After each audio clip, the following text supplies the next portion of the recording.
Jay, it's Jeff. How are you, man? Hey, good. So what you been up to? Busy. Getting ready for, I've got a new website coming that I've been getting ready to launch, drummer.pro, and then got the first of the series of the clinics starting this weekend. So how are those clinics going along? Well, the first one starts this Saturday, so far so good, though. I've got a good response from our ad campaign. The sponsors feel really good about it. They've done some good work to put out the word there. Got a great team to help me out, so it's looking good. Well, that's good. Definitely. So you're not with Jetboy anymore? No, that's correct. It was towards the end of the year. We had toured twice. We had talked about what we all wanted to do next, and our creativity was just going in a different direction, that's all. And so we thought it'd be best if we just did separate things, and we're all still good friends, and that's where we're at. So you joined Jetboy in 2007. Where did they discover you? Jetboy, yes, I joined Jetboy in 2007, and it's an interesting story on how we met. So in 2006, a friend of mine asked me to go to an American Heartbreak and Jetboy show, and with Jetboy was Junkyard, and so I was like, cool. I don't get out to see local bands very often, so I agreed. I went out with him, and American Heartbreak was pretty cool. I'd never seen them before, and then of course seeing Junkyard was awesome, band from the 80s, and Jetboy. Of course, I knew of Jetboy from the late 80s, and so they were killer, good shows, and it's funny though. Before the Jetboy thing, my buddy says to me at the end of the American Heartbreak set, he hands me a CD and says, "You are the next drummer for that band, man." And he was all excited and he was talking to me like he knew that. So we had a laugh, and I was like, "Dude, they've got a drummer." He was a good drummer too, and so the night goes on, and the show's ending. So the Jetboy did a great job. Mickey Finn said it was the first time they opened with Feel the Shake in like 10 to 15 years. So the Jetboy was just starting to get back on the circuit, and so we come out of the show, and it just so happens that I know the lead singer of American Heartbreak, Lance Boone, through another mutual friend of mine, and it was just a few weeks after that, Lance called me and asked me to audition for American Heartbreak, and so funny from there. American Heartbreak is Billy Rowe's other rock and roll project. So for instance, when we watched the American Heartbreak set, later when Jetboy came on, 2/3 of them were in both bands. So we were kind of laughing. So anyway, so I auditioned for them, and it went really well. And so I ended up in American Heartbreak, and that's how I met Billy Rowe. And so we worked together for a few months, and then he asked me if I had any interest in joining Jetboy. I was like, of course I do. Jetboy is, part of my past, and so I went to the audition, and which was funny because it was in the same practice room as American Heartbreak's practice. We just brought in new musicians, and I got to meet, Fernie Rod, Mickey Finn came to the audition, and Billy was there, of course, and so we just hit it off. We made some great music. The personalities were there, and everything just flowed really amazingly well and natural, and so we just hit it off from there. That's you got to know a lot of people in this business to get around, and that's kind of the complicated process that it took to get to Jetboy. Going to another question here, Jeff. Do you think a rock band for PlayStation 3 with the drums is as good for kids getting into the music, like compared to what you got into back in the day? Yeah, it was very different. I just started beating on shit when I was about 8. My parents got tired of me in the house, so they sent me out to take lessons. But I think I actually have students that play rock band, really have a ball with it, and I feel like it can be part of their music development for young kids.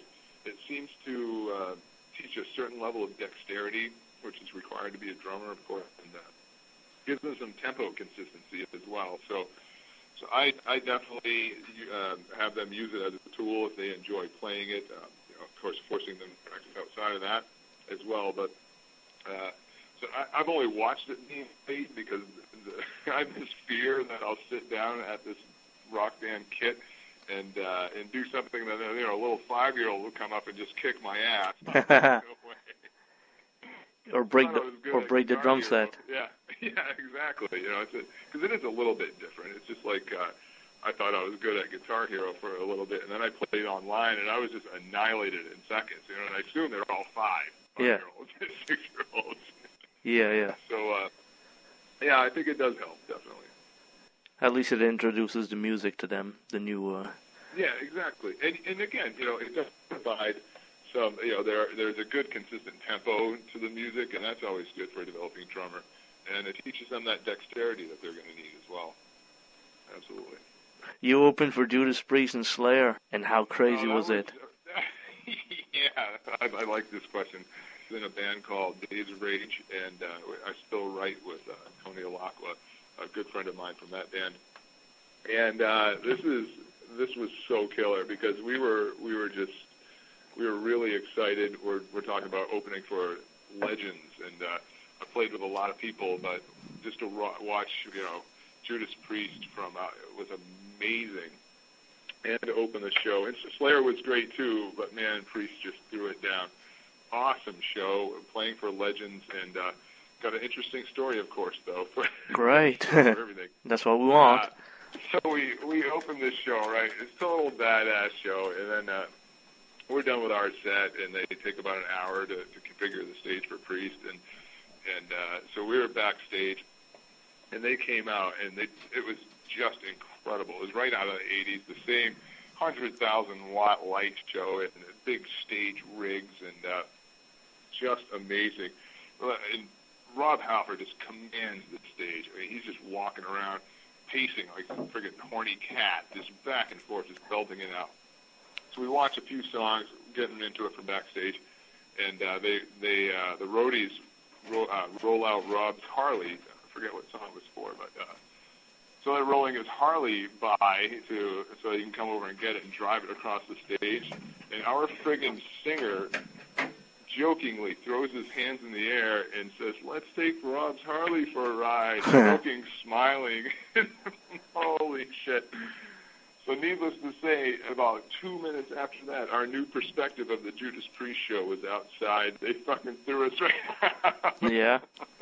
Yeah, so we never let him live that down. You know, never joke backstage about Rob Halford's Harley, for sure. So what exactly you do to the Harley?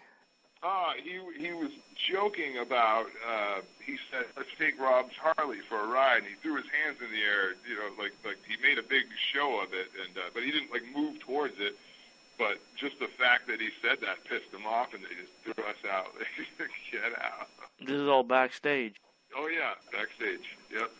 This show was actually outside of Sacramento somewhere. I forget the name of the place. Sleep Train Amphitheater. How was Rob and all them at the band? Yeah, awesome. Yeah, I mean, you know, they're very reclusive. You don't get to see them much. Like a lot of the big guys, you know, definitely. They leave the bus, get on stage, do their thing, get back on the bus, and you don't really see them much. So what's your main influence? My main influence, I think Rush had a really, really heavy influence on me, and Queensryche as well, which is funny because now I'm buddies with the guitarist in Queensryche, and last year I met Scott Rockenfield for the first time. Funny, you know, I don't get excited really about meeting anybody very often, and that was just awesome to talk to Scott Rockenfield because I'm like, I stole your shit, man, for years. You know, I model my playing after you, and so yeah, definitely Rush and Queensryche, and then, you know, good old 4 on the floor with AC/DC, good bass drum, 2 and 4, 4 on the bass drum floor with AC/DC was always a good influence, and I took some of the Flash from Motley Crue, Tommy Lee. Mm-hmm. So I'd say those are definitely my 4 heaviest influences. How many drumsticks you break in an evening? I usually break 2 to 4, anywhere around there. You hit quite hard, I take it? I do, yeah, absolutely. That's a nice drumstick you gave me there, with the little blood spots on it. Yeah, I know that was funny because I try to keep all the broken ones that I can find if I don't hand them out in the crowd. And so I was looking through my bag of sticks and I found that bloody one because that was so funny, man. That was that I don't know, Rock the Bayou, I think. I smashed my hand on the snare drum in the beginning of, oh man, it's like at the beginning of our set, and I just saw the blood just going down my hand. It was going on the stick and on the drum head, and so I had to actually stop it and clean it off and bandage it for a sec before I could continue. But yeah, I was excited to find that stick, because I actually have pictures of the blood and everything, so it was a little part of the Rock the Bayou history. Yes, I've seen them. Nice. Very collectible item. So what's your current focuses today, besides the clinics and stuff? Yeah, I had planned to spend the first part of the year working on endorsements, clinics, and along with the clinics, I'm going to try to get out and offer free clinics at the public schools, like middle schools and high schools in the San Francisco Bay Area. Just kind of reach out to the kids, give something back to the community.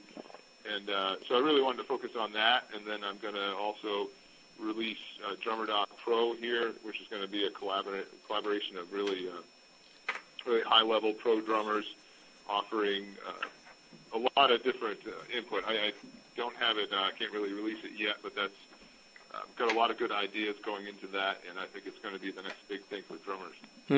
So putting a lot of thought into that. And in the spring, I intend to get right back on the road. I'm talking to some agents right now about potential situations that are on the horizon, and we'll see where that goes. Any band in the near future? I'm not looking right now because I'm just so damn busy these days. But I actually have agents in LA that are going to scoping things out for this spring. So I definitely need a couple more months. Got to work out those clinics, get that website released, and then get back on the road. I wanted to mention my latest, or I wanted to mention, De La Cruz cymbals and Silver Fox drumsticks, both endorsing me. I wanted to thank them, and I also wanted to thank Sherry from One Mind Creation for helping me release my new MySpace this year, which is www.myspace.com/Jeff Moscone. So definitely wanted to thank those good people. They're helping me out a lot. They're doing great work, I'm sure. Yeah, absolutely. Excellent. Well, Jeff, it was a pleasure talking to you tonight. All right, yeah, thanks a lot for having me, man. I really appreciate it.